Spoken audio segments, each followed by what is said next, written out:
As you know, I'm Hands-on the genius, and at the end of this 100th question series, you'll be able to gain the knowledge of SQL you need. You'll be able to move from zero to intermediate or even to advanced level of SQL. The 100 questions are divided into series, starting from the basic SQL queries, moving to joins, to aggregates, to subqueries and other topics in SQL. We are going to be covering everything about SQL queries, and this will be our workspace. So to get to this place, you simply go to live.oracle.com. So you actually don't have to install SQL, but later on I'm going to show you how to set up SQL in your system. It could be MS SQL or MySQL or PostgreSQL. So if you go to live.oracle.com, it takes you to this place and you have this sidebar. You can now actually sign in. If you don't have an account, you can actually create an account. So once in this place, you simply click on Start Coding Now. Now this will be learning while doing, as in we are going to be solving the problems as we going to be learning as we solve the problem. So I'm going to be explaining the queries, how to write it, and actually solving the problem as we go. So that's the best way to learn. You don't need to pay for SQL course or maybe buy an online course or books. I can actually teach you using these 100 solved problems, and that's a time-tested way to learn, the most effective way to learn. All right, so let's start now. So normally to write a query, you have to type out your query, and this will be our worksheet where we are going to be typing out the query. SQL means structured query language, so you actually have to be querying the data stored in a data store. It could be a database table, or it could be other data stores. But in this case, we are going to be selecting data from database tables and views. We are going to be talking about views a little later. So where are these tables or these database objects? So if you click on this, and then it's called a sandwich bar or sandwich icon or something, or sandwich menu, it drops down this sidebar and you go to schema. What is a schema? Schema sometimes is also a database, like a collection of tables and other objects. So if I go to schema and go to HR schema, we are going to be using objects stored in the HR schema, more like a HR database, but not HR database, but schema more or less like objects, collection of objects belonging to a particular user, and this user is actually HR. So now we have a number of things. We have add job history is a procedure. We have countries table, department sequence, the sequence, and we have employees and so on. Right now in the start, we are going to be talking about tables, and we are going to be querying data from tables. So let's get started immediately. So I'm going back to worksheet. So if you're in this place, go to the worksheets, and let me go immediately to the first question. So the first question, the first part, which is practice 1-1, this means it has to do with retrieving data using SQL select statement. So we're going to be doing basic select statement at this point. Because of budget issues, HR department needs a report that displays the last name and salary of employees who earn more than 12,000. Okay, save your SQL statement as a file named SQL Lab 0201, run your query. Okay, we are not going to be saving, but if you want, simply copy the query we are going to type, because I'm going to type this query now and explain it to you. You can copy it to Notepad, create a folder, and be saving your files in a folder. And the extension of SQL files is .sql. Save it as .sql. All right, so I'm going to select. Meanwhile, let me just show you the tables. So if you go back to the schema one more time, let's just take a look at some of these tables just to see how the content of this table. All right, so let's look at the employees table. So I'm going to click on employees table. You can see right here. We want to look at the data. So we have employee ID. These are columns of the table, like the description of this table. And we're going to write a table, a query to actually display this description. But now you can see the employees table right here, okay? We have the table attribute, the column indexes. You don't need to worry about this. Let's get back to the work. All right, so we want to write a query to select data, and this data is stored in the employees table. So if I say select star from employee, is it employee or employees? It should be employees. And put a semicolon at the end. And you can click on the run button here. You can see a run button right here. Okay, so there is one thing. You need to append the schema name to the name of the object. So I'm going to say HR as employees, and I'm going to click on run. Alright, so you can see it displayed the data from the employee table. The star you see here means select all the columns. If you want to select one single column, you need to specify the column name in place of star. So if I want to say select the first name, right? Or the last name, let's select the last name, because the query says select the last name. It's going to display only the last name, but now we want to display the last name as well as the salary. Okay, so I'm going to run it at this point.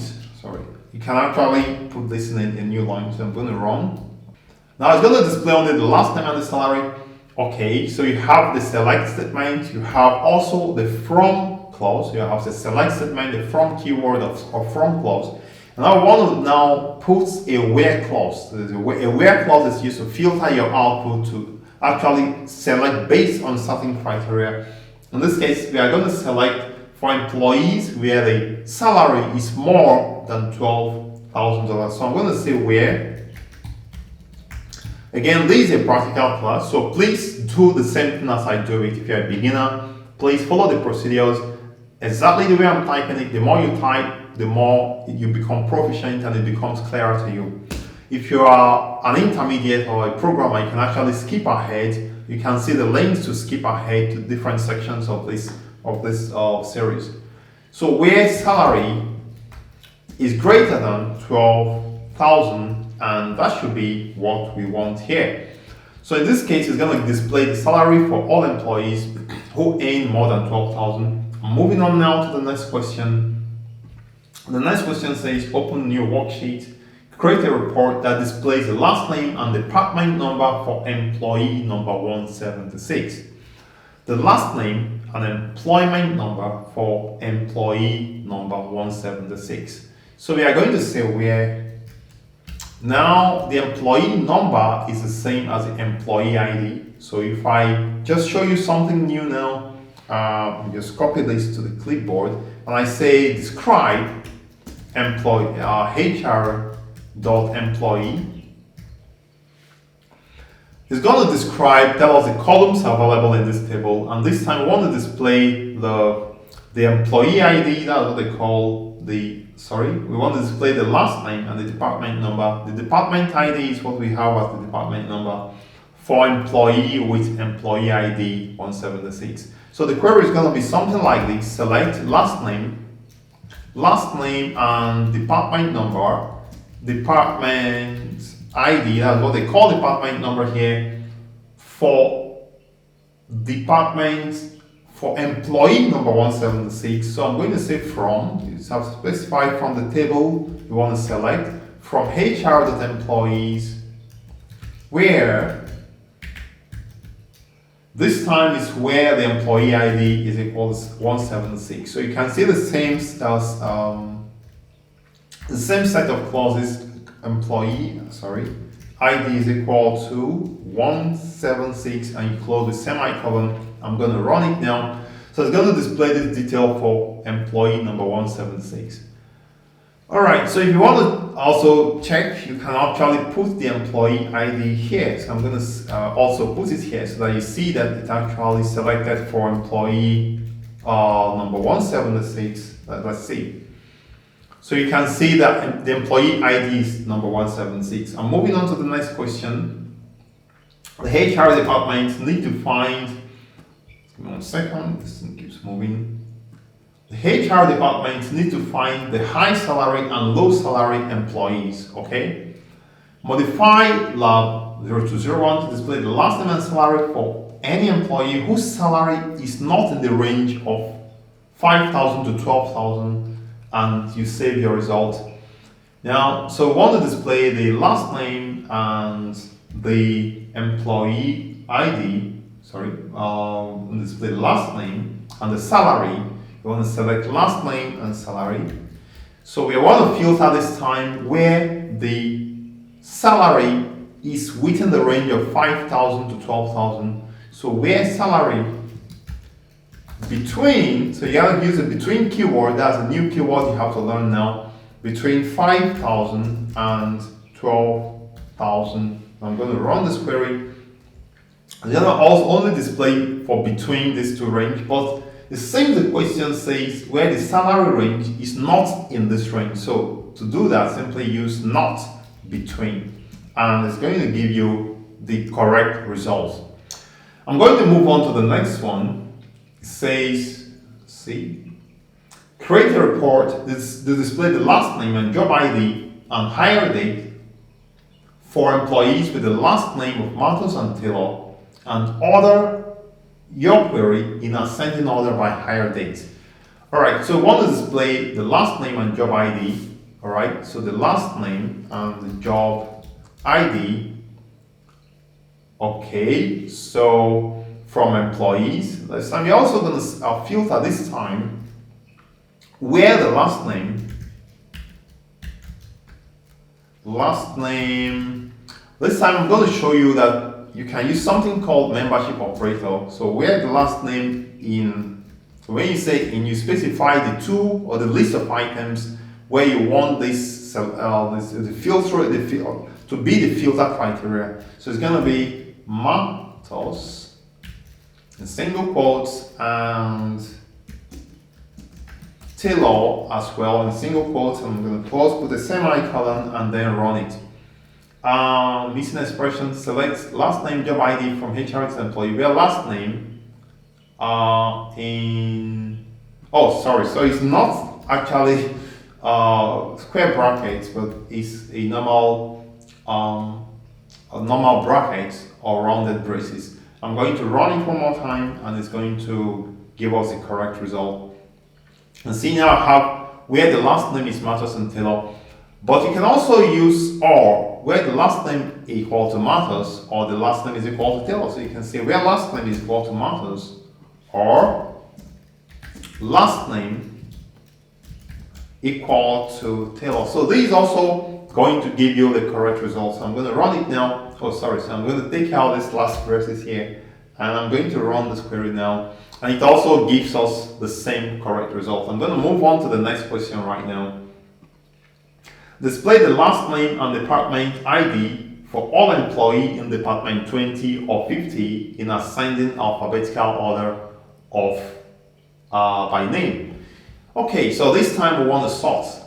Now I want to display last name and department ID. So I'm going to just replace this with department ID. Again, I want to recommend, please be typing this query along with me, because in that way you improve, you become more proficient, and it becomes clearer, especially when we are going to be doing queries that are a bit more tasking after now. So in this case, where department ID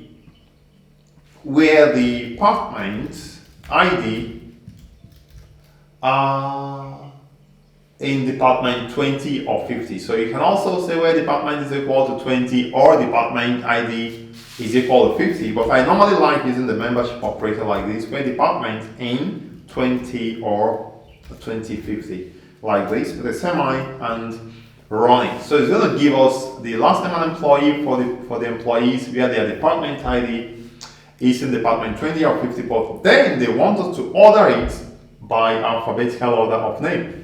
So I'm going to say order by. So when you say order by, it's going to order it in a particular order. Order by last name. So it could be either ascending order or descending order.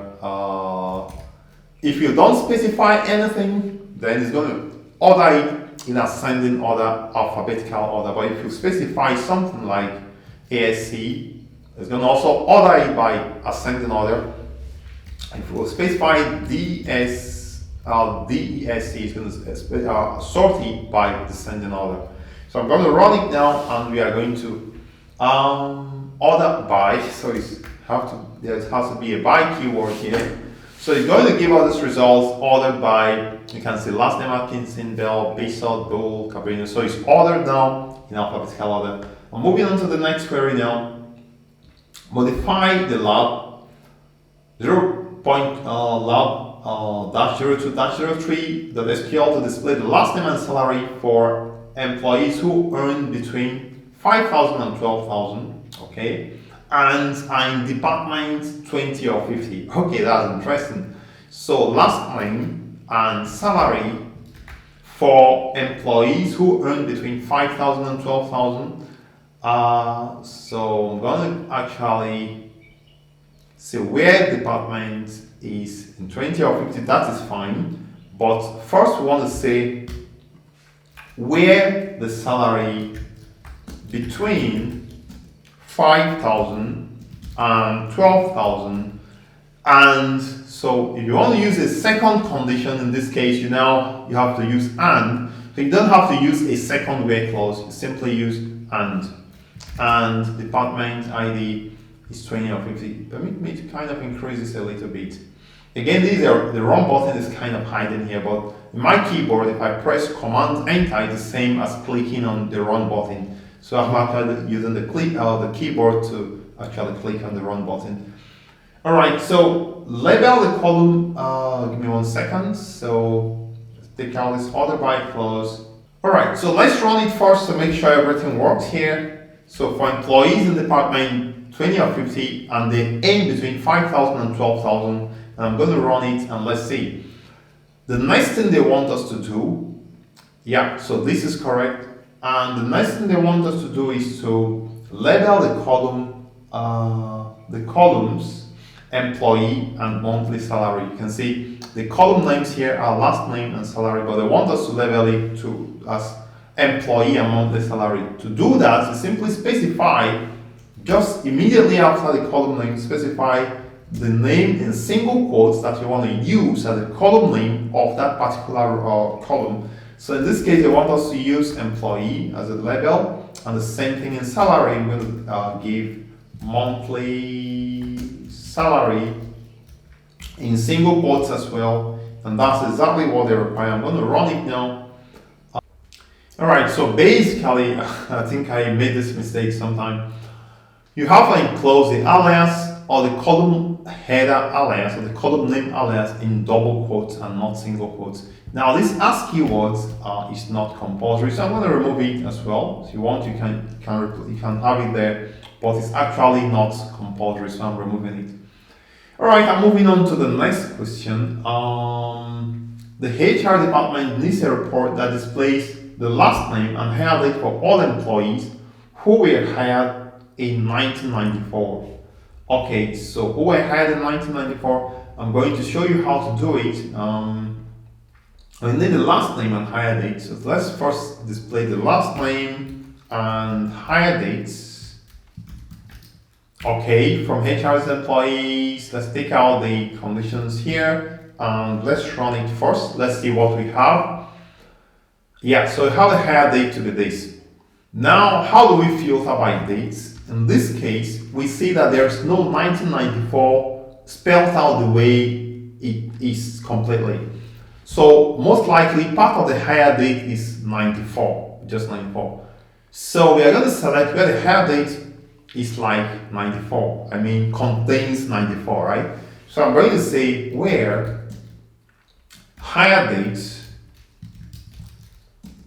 like, so you're going to use the like keyword, like, and specify in single quotes, and between the single quotes, you're going to say, you're going to open it with this percentage sign, means there may be the month and the day is there, but you don't care about the month and the day, but you care about what ends it is going to be 94, right? So the percentage symbol is whatever comes before that time. But the last thing here, as you can see, the last item there is a year, which follows the percentage sign. So I'm going to run it now and let's see what we have. 07, like this. Yeah, so our query works. So you can see hired in 2007, which is 07, it works. So 94 also works, but no one was hired in that day. Let's move on to the next query. Create a report to display the last name and job title for all employees who do not have a manager, okay? So we have to do a join, right? So I'm going to stop here and I'm going to continue in the next part where we are going to now do join, because I need to do a bit of more explanation. I'd like to thank you for viewing Thank you for learning. It's going to get more interesting, more challenging as we move, but I promise you it's going to be easy as well because I'm going to make it clear as I can for you. I remain Hands-on the Tech Pro, and I'm always there for you.